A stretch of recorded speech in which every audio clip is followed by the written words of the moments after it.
Pemirsa, dalam 2 hari terakhir terjadi peningkatan pergerakan warga dari Pulau Bali ke Pulau Jawa. Tujuan warga rata-rata ke kota-kota di Jawa Timur. Di masa pandemi tentu pemerintah tegas melarang mudik. Namun pergerakan warga menuju kampung halaman seperti yang terjadi di Jawa Timur perlu menjadi perhatian khusus. Apalagi jumlah positif COVID-19 di provinsi ini meningkat tajam dalam pengumuman 1 hari kemarin. Sudah bergabung bersama kami ada Gubernur Jawa Timur Ibu Khofifah Indar Parawansa. Apa kabar Ibu? Assalamualaikum Bu. Ya, alhamdulillah baik. Assalamualaikum warahmatullahi wabarakatuh, Mas Rizky. Baik, Ibu Khofifah, seperti yang kita tahu, jumlah positif COVID-19 pasien di Jawa Timur melonjak cukup tinggi begitu. Lalu apa saja antisipasi dari Pemprov Jawa Timur di masa jelang Lebaran ini, Bu?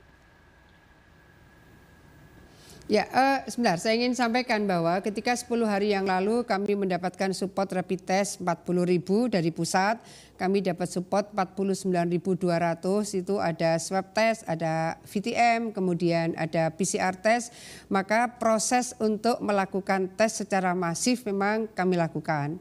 Kemudian dari tes yang positif pasti kita lakukan tracing. Ketika tracing dilakukan secara masif, maka muncullah angka-angka yang memang ini sesuatu yang harus kita siap-siagakan semuanya. Nah, kita kemudian salah satunya kita menyiapkan rumah sakit lapangan. Rumah sakit darurat atau rumah sakit lapangan, insya Allah sore ini sudah akan bisa beroperasi. Alkes dan tenaga kesehatannya sudah siap. Kita menggunakan area Puslitbangkes yang ada di Surabaya. Kemudian kita mendapatkan support tenda rumah sakit lapangan dari gugus tugas pusat. Dan ini kalau bisa dimaksimalkan, maka insya Allah kami bisa menampung 500 pasien yang kategori positif tapi gejala klinisnya ringan sampai sedang. Tapi kalau positif kemudian berat, maka kita tetap harus merujuk pada rumah sakit rujukan utama. Jadi beberapa hal memang kalau Pemprov selama ini kita sudah melakukan persiapan di Rumah Sakit Menur misalnya. Kita punya gedung baru sama sekali dan itu kita siapkan 112 bed. Sekarang ini sudah hampir penuh, sudah ada 104 pasien di sana. Karena memang saya rasa siapa saja yang melakukan testing secara masif, tracing secara progresif, pasti potensial kemungkinan menemukan yang positif lebih besar lagi itu akan tampak. Kita sudah disupport oleh 6 lab, ini juga menjadi bagian yang bisa memberikan percepatan hasil PCR. 6 lab ini akan memberikan support, kita berharap bahwa makin masif kita lakukan tracing dan testing, maka kemudian hasil lab kita bisa lakukan percepatan, maka sesegera kita bisa intervensi. Harapan kita memang ini puncaknya, kemudian kita bisa melandai dan turun. Baik. Begitu Mas Rizky. Baik, Ibu Khofifah, ini terkait dengan perjalanan mudik. Kita tahu dalam 2 hari terakhir ini banyak pemudik atau warga yang masuk ke Jawa Timur dari Pulau Bali. Nah, bagaimana Pemprov Jawa Timur men-screening para pemudik atau warga yang akan melakukan perjalanan pulang kampung? Ya, sebenarnya betul Mas Rizky. Jadi kita ini ada 8 titik penyekat di Jawa Timur. 7 berbatasan dengan Jawa Tengah dan 1 berbatasan dengan Bali. Kemudian 1 lagi PMI ini yang dari international flight.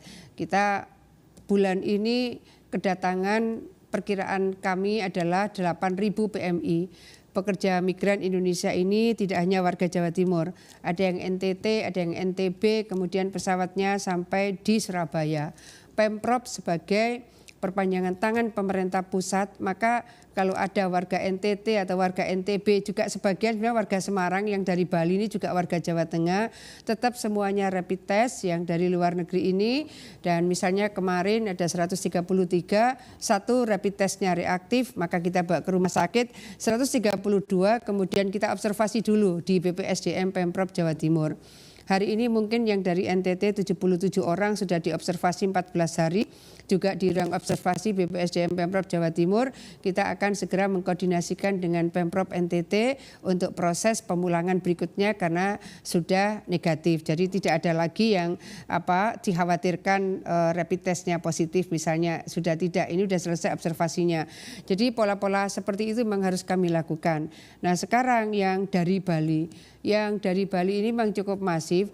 Posisi kami adalah ketika mereka KTP Jawa Timur, mereka masuk wilayah Jawa Timur, mereka harus kita proteksi. Himbauan-himbauan untuk tidak mudik itu sudah berkali-kali kami sampaikan. Memang kami berharap dari hulunya ini bisa dicegah. Kalau dari hulunya ini bisa dicegah, maka mereka tidak akan sampai ke Jawa Timur.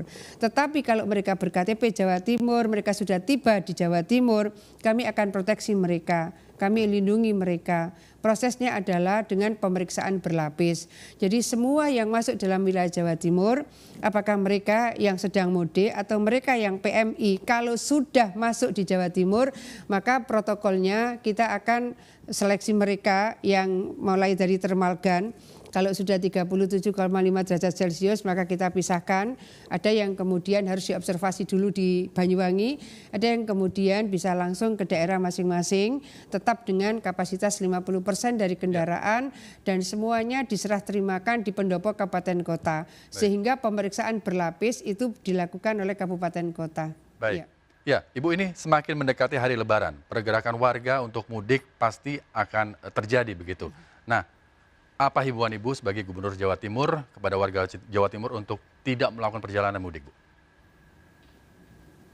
Ya, hari ini suasananya berbeda dengan lebaran-lebaran tahun sebelumnya. Hari ini penyebaran COVID-19 di Jawa Timur juga sudah sangat masif. Tidak ada kabupaten kota yang tidak terkonfirmasi COVID-19. Jadi semua kabupaten kota di Jawa Timur sudah masuk zona merah. Oleh karena itu ketika kita ingin menjaga diri kita, ketika kita ingin melindungi diri kita, sama pada saat yang sama sebenarnya kita sedang menjaga dan melindungi keluarga kita. Mungkin ada rindu yang sangat dalam, mungkin ada harapan bisa bersilaturahim berhalal bihalal. Tapi untuk kali ini saya rasa kita semua harus lebih sabar lagi, kita menahan saat yang tepat untuk bisa bersilaturahim bersama keluarga dalam keadaan sama-sama aman, sama-sama sehat, suasana sama-sama tenang. Hari ini kalaupun kembali ke desa manapun di Jawa Timur sudah pasti diobservasi 14 hari. Artinya juga tidak akan berlebaran bersama keluarga. Nah, bagaimana kalau misalnya kesabaran itu hari ini kita kuatkan. Halal bihalal kita secara online, silaturahim kita secara online, lebaran kita juga secara online. Ini cara yang paling tepat untuk kita lakukan. Kita jaga diri kita berarti kita jaga orang lain. Kita lindungi diri kita berarti kita lindungi orang lain. Mudah-mudahan COVID ini cepat berhenti, Idul Adha nanti bisa berlebaran, bisa bersilaturahim dengan keluarga kita. Baik, terima kasih Ibu Khofifah Indar Parawangsa, Gubernur Jawa Timur, sudah bersama kami. Mas Rizky, terima kasih. Baik, terima kasih Ibu.